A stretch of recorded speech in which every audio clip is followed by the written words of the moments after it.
Friends, good morning. ఎలా ఉన్నారు? బాగున్నారు? ఈరోజు నేను దొండకాయ చట్నీ చేద్దాం అనుకున్నానండి. దొండకాయ చట్నీకి ఎట్లా అంటే కాయలు మీరు కడిగేసుకున్నాను, చక్కగా పచ్చిమిరకాయలు తీసుకున్నానండి. ఈ చిన్న చిన్న ముక్కలుగా కోసుకుని ఈ చిన్న చిన్న ముక్కలుగా కోసి చక్కగా ఇవి కలిసేసి రోట్లో తొక్కుదామండి. తొక్కిన తర్వాత అప్పుడు చింతపండు, జీలకర్ర, వెల్లిపాయ మొత్తం వేసి తొక్కేసిన తర్వాత అప్పుడు మనం తాలింపు పెట్టుకుందామండి. చాలా టేస్ట్ ఉంటుంది. దీన్ని ఇంకో రకంగా చేయొచ్చండి. చిన్న చిన్న ముక్కలుగా కోసి కొత్త కారం ఉంటుంది చూసారండి, ఎర్రకారం. ఆ కారంలో కూడా కొంచెం కలిపేసి నానబెట్టి పెట్టుకుంటే రోజు పూటగా మూడో రోజు పుల్లగా చాలా టేస్ట్ ఉంటుంది. అది నెక్స్ట్ వీడియో చేసుకుందామండి. ఈ వీడియోలో మాత్రం పచ్చికాయ అంతా మనం దొండకాయ చట్నీ చేసుకుందాం. చిన్న చిన్న ముక్కలకు కూడా దొండకాయ చట్నీ చేసుకుందామండి.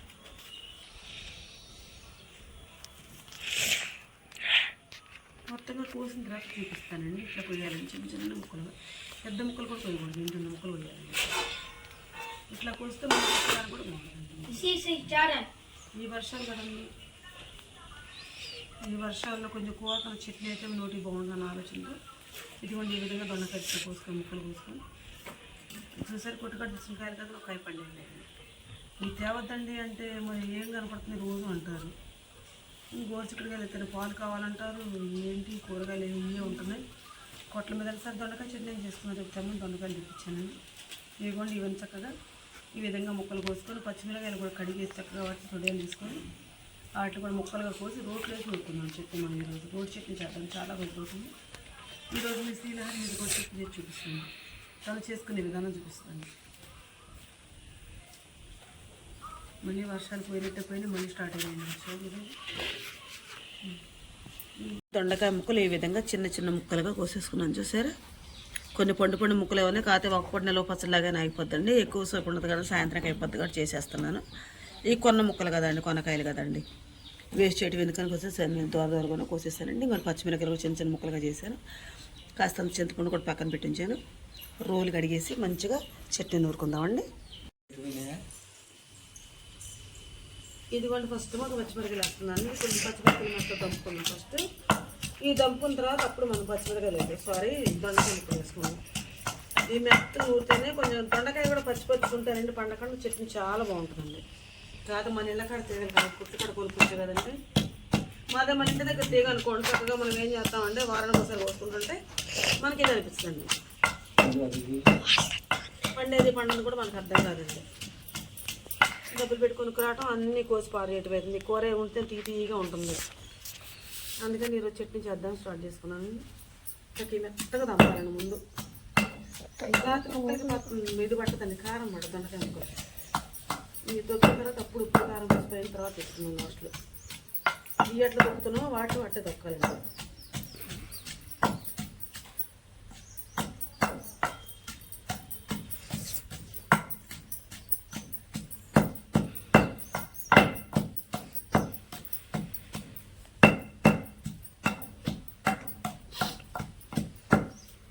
ముందుకు కాసిన ముక్కలు దొండకాయ ముక్కలు కూడా వేద్దామండి. అవి అట్లా వేసుకొని కందా మీద తొక్కండి. ఇవి కూడా మెత్త తొక్కితే మరి నీరు అవుతాయండి. ముందు మనం ఉప్పు పసుపు వేసేస్తే జోరు అవుతాయి అని చెప్పి ఉప్పు పసుపు కూడా వేయలేదండి.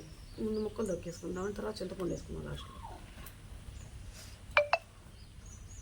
పచ్చి ముక్కలు కండి చక్కగా కరకరగా రాస్తుంది. ముక్కలు కరకర రాస్తుంది. తింటా ఉంటే కూడా టేస్ట్ బాగుంటుంది.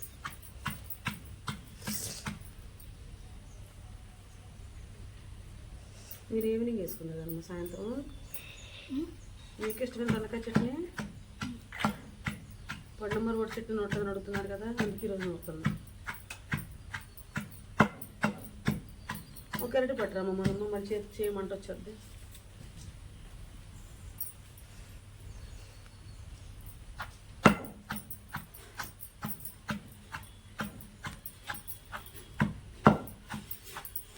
ఇది పసుపు వేద్దామండి ముందు.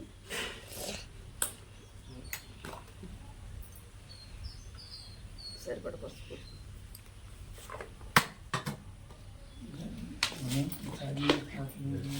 వర్షం ఉప్పు కూడా మెత్తబడిపోయిందండి. ఇది కొద్దిగా వేసానండి, సరిపోతే అప్పుడు చూసుకున్నాం. దీంట్లో గరిటె మనం గరిటె మొహమే వాడిని మంట పడుతూనే ఉంది. పచ్చిమిరపకాయలు అంత బాగుంటుంది.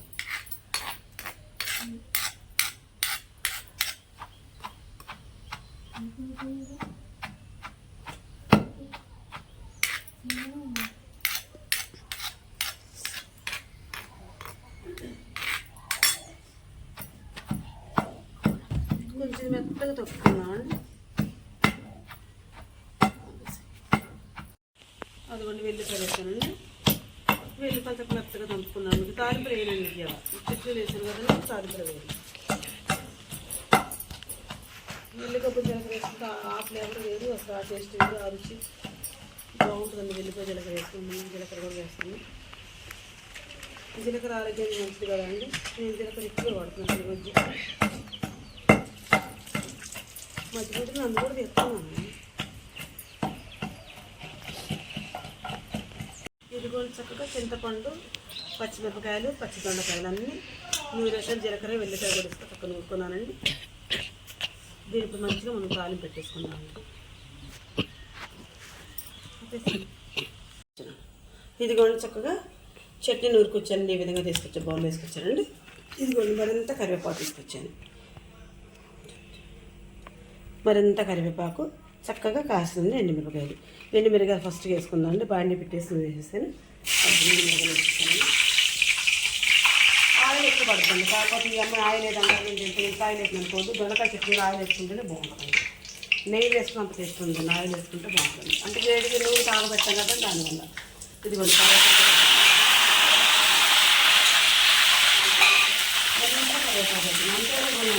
కొంచెం ఏం చేస్తారు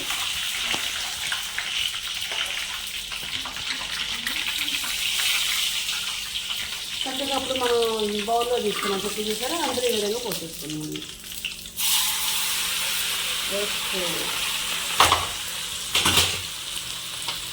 చూసారా చట్నీ ఈ విధంగా మనం దొండకాయ చట్నీ చేసుకున్నాము.